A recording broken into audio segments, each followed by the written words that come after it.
अब यो गाडी इम्पोर्ट गरेको केही दिनमै नारा अटो सो सुरु भएको थियो हैन यो गाडीको धेरै मार्केटिङ वा एडभर्टाइजिङ के त्यस्तो धेरै गर्न पाएको थिएन कम्पनीले स्टिल तिमीहरूलाई यो इन्फर्मेसन कहाँबाट पायो सिधै नाडामै गएर हेरे होला फर्स्ट टाइम त यस्तो थियो एउटा मेरो हाम्रै साथी मध्ये एकजनाले चाहिँ नाडामा हेरेर उसले त नाडामा सर्टेन अमाउन्ट बुक्नै गरे पनि गरे रहेछ हैन तर त्यसपछि अब डिल हुँदाखेरि जुन डिस्काउन्टहरुकोमा अलिकति कुरा मिलेन नमिलेपछि अब हामी ल ठीक छ त्यसपछि अब नलिने अब हामी त्यसपछिको अप्सनमा अब एसयुभी नै चढ्ने एसयुभीमा अरु आएन अब लेट्स फल ब्याक टु अगेन पेट्रोल भनेर हामी त्यो डिसाइड गरिसकेका थिए ब्रिजामै जाने कि भन्ने पनि गरिसकेका थियौँ तर फेरि लास्टमा अब कुरा मिल्यो सम्भव अब अलिअलि डिस्काउन्ट मिलाइदिनु त्यो मिलाइदिसकेपछि चाहिँ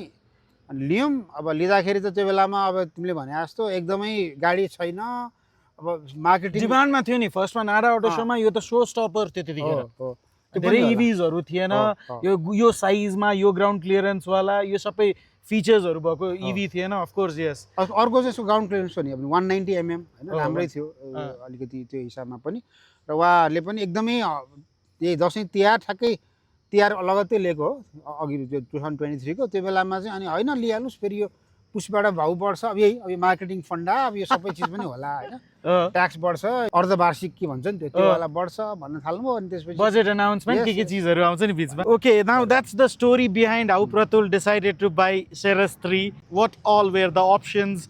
सबै प्रतुलले भनिसक्यो अब इट्स बीन 2 इयर्स उले यो गाडी चलाएको र 2 वर्षमा he is covered around 16000 kilometres around 15000 हाराहारी किलोमिटर चलाइसकेको छ हैन यो गाडीको एउटा स्पेसिफिकेसन भन्दाखेरि 52.7 किलोवाट आवरको ब्याट्री छ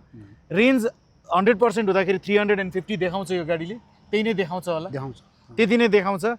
कम्पनीले भन्दाखेरि 320 किलोमिटर WLTP भन्छ NEDC 400 समथिङ छ 405 है मोटर यसको 9900 अन्डर 100 किलोवाट नै हो है अब यो सबै चीजले फर्स्ट म रेन्जको कुरा गर्छु धेरै जना मान्छेहरु रेन्जको कुरा गर्छ हैन what is the kind of range that you are getting driving this car range चाहिँ खास भने सुरुमा मैले फर्स्ट टाइम एक्चुअली यो गाडी अफ रोड भनौँ न बाहिर गएको भनेको चितवन लिएर गएको थिएँ हैन त्यो बेलामा चाहिँ